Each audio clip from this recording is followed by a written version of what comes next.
Masalah pembakaran lahan yang terjadi di kawasan Sumatera Selatan yang mengakibatkan kabut asap menyelimuti kota Palembang akan dilakukan upaya hukum bagi pelaku pembakaran.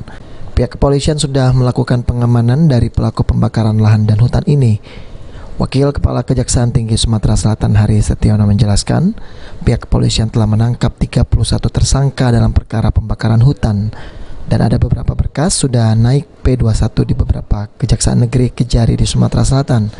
Sedangkan untuk perkara yang diduga dilakukan oleh perusahaan korporasi masuk dalam tahap berkas, masih dilakukan penelitian jaksa P16 atau jaksa penelitian. Yang perusahaan terakhir saya lihat sudah menjadi berkas ya, baru berkas. Sedang dalam penelitian jaksa P16 atau jaksa peneliti.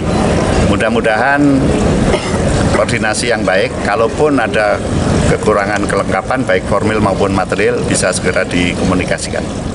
Harapannya agar penelitian dan penyidikan segera selesai dan untuk kelengkapan berkas maupun formil dan material akan dikoordinasikan kepada pihak kepolisian dan kedepannya untuk kasus pembakaran lahan ini bisa dicegah.